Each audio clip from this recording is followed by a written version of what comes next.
Hi gentlemen, in this video we are going to unpack the concept of supply, which is a very important part of topic 3 of unit 1 in economics.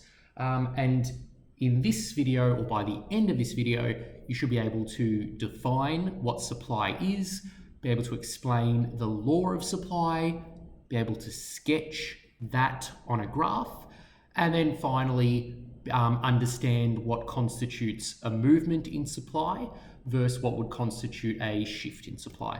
All right, let's get into it.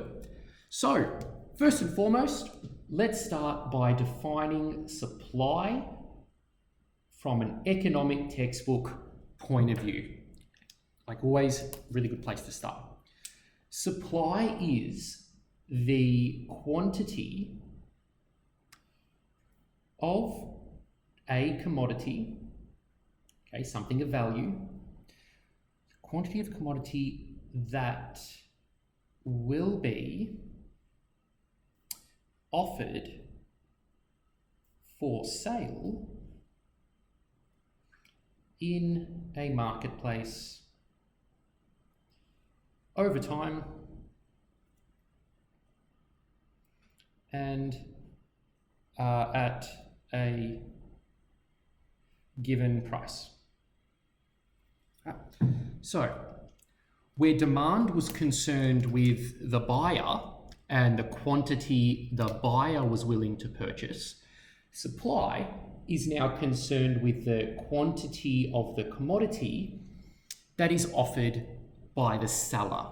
Okay, we can talk about manufacturers, we can talk about general producers, we can talk about retailers who are just on selling something which they've already purchased. Sometimes individuals can decide to sell goods in the marketplace. Okay, supply really is just anyone who is willing to offer up a product for sale. That's supply. Now, when it comes to supply, we are mainly driven by the profit motive. Okay. Now, the profit motive is just a really straightforward concept, the profit motive, that if we're going to offer something up for sale, that we want to do more than just cover our costs. We want to make a profit. Okay.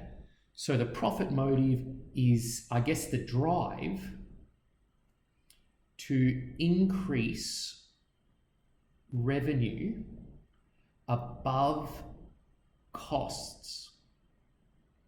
Revenue being the money coming in from a sale, and the cost, well, being the cost of production for our land, labor, capital, and all those other costs. Okay.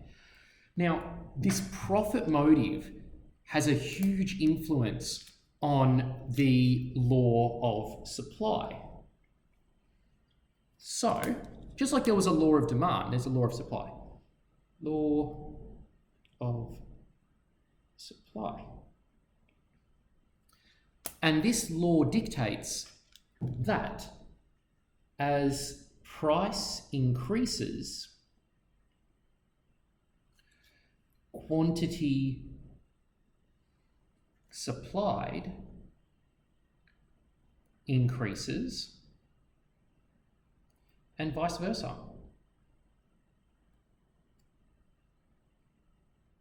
So, if I think about that, if I'm going to sell something, might sell it online, I'm going to want to make as much profit as possible. So, if the price that I can get away with selling that at increases, then I'm going to be more motivated to sell more product as price goes up. Now, if the market price starts to go down for that product, then that change in the price mechanism is not going to entice me to supply that product anymore, to want to offer that product to the marketplace because the profit motive's gone. So, the need to make a profit drives the law of supply. Sometimes we do have businesses that rather than making a profit, they just break even. Okay. So the price they sell at just covers the costs. Now, if that's the case, we're going to call them marginal producers. So a marginal producer, the money they receive just covers costs, but they don't make a profit. But more often than not, we don't have marginal producers. We have producers who want to make a profit. Thus, the law of supply remains true. Just like in demand, we can visually represent the law. Okay, so the law of supply can be sketched on a graph. So here's supply. You always have price on the y-axis and you have quantity on the x-axis, like always. But this time, the quantity is really referring to quantity supplied. Using this law, as price increases, quantity supplied increases, using that law, the supply curve should look like this. That should be our supply. And we can see that. Here's the original price. Let's call that price 1. It was relatively low. That was then the quantity supplied, the original quantity supplied. As the price of that item goes up in the marketplace, there's now more financial incentive to supply more of that commodity to the marketplace, because that is going to be an increase in our profit margin. Okay, we're going to make more money. Let's supply more of that product to the market, okay, of buyers and sellers. Just like with demand, we're going to have movements in supply and we're going to have shifts in supply. And it's important we understand the difference. So let's start with the movements. A movement in supply. Much like demand, a movement in supply is a result of a change in the price of that particular commodity. So if this was the supply curve for mobile phones, if this is the supply of mobile phones, then if the price of mobile phones go up, the sellers of mobile phones will expand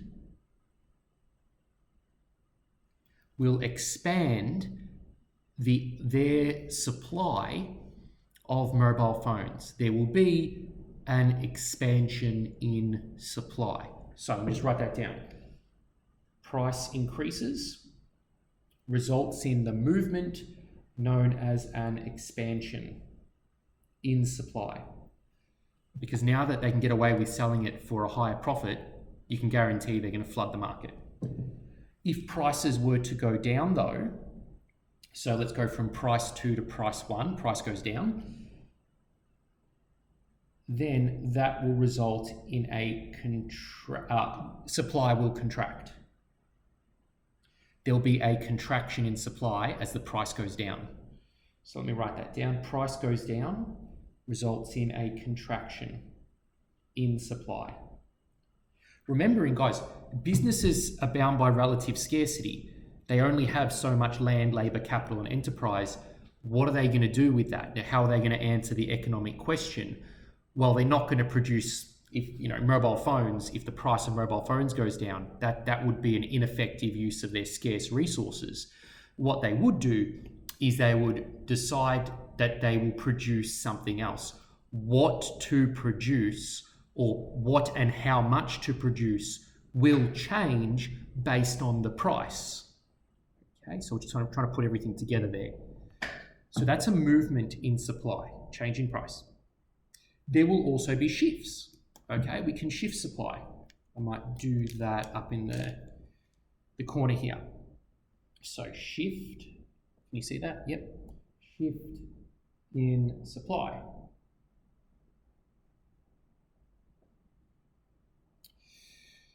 So There are a number of situations that could occur within the market other than a change in price that will result in us having to actually shift or transition the supply curve either over to the left or to the right.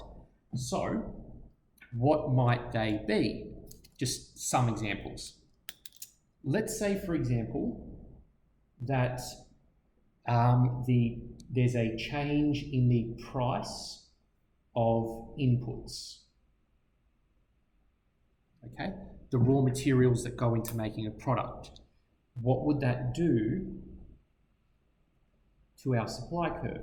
Right, well, price, quantity, supply curve.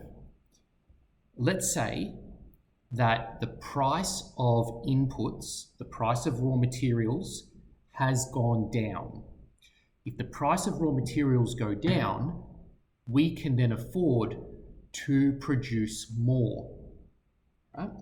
That would result in an increase in supply. Increase in supply because it's cheaper to manufacture. Let's go for it. If the price of inputs, if the price of raw materials went up, it's now more expensive to manufacture. So if the price of inputs goes up, that will result in a decrease in supply. Right? The price hasn't changed. The price hasn't changed, not at all. What's happened is there's a change in quantity supplied. That is what's changed. So the price of inputs can result in a shift in supply. But there are some other things as well. Another example of something that can shift supply could be a change in natural conditions.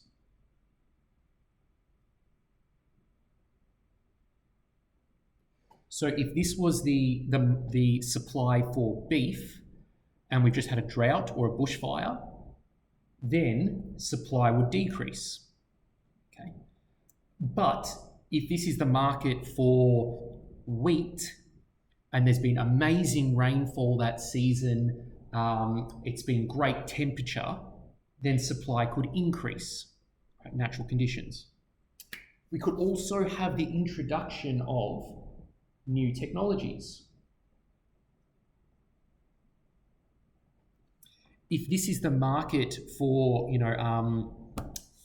tablet devices like the iPad, if this is the supply of the iPad, and they get a new piece of capital machinery that's faster than the old robotics that they used to have, then that will increase supply as new technology makes it easier and cheaper to produce goods or even to retail goods.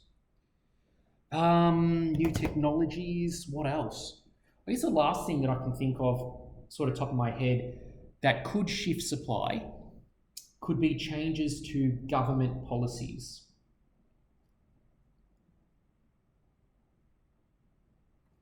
Such as subsidies. Now, what is a subsidy? A subsidy is like a cash grant, a cash handout from the government to a business or to a group of businesses. That's a subsidy. So they're often given out per unit of output. The more you produce, the more free money, the more subsidies you will get from the government. So if the government introduces a subsidy on the output of computers, if you manufacture a computer in Australia, you will receive a subsidy from the government. That new government policy will result in an increase in the supply of computers, as now computer manufacturers will want to make more of them and then offer them for sale on the marketplace, right? By the same token, if the government were to remove a subsidy, then a business no longer would produce as many of that product. You know, as evident in car manufacturing in Australia, when the government removed subsidies for car manufacturers, we saw a significant decrease in supply of cars. There was less incentive, less of a profit motive to build and sell cars. Right? So here we have just a few, I guess, events or factors which have occurred in the marketplace and resulted in a shift to our supply curve. Right? So supply is relatively straightforward, so long as you remember that supply is the seller, demand is the buyer. Okay. So what should you be able to do? Can you define supply? Can you explain the law of supply? Can you sketch it on a graph? And once again, do you understand what would be a movement in supply versus what would be a shift in supply? Okay. Like always, jump to the textbook, look at the PowerPoint slides to get a in-depth understanding of this essential topic, of which we will build on a lot in future videos. Gentlemen, best of luck.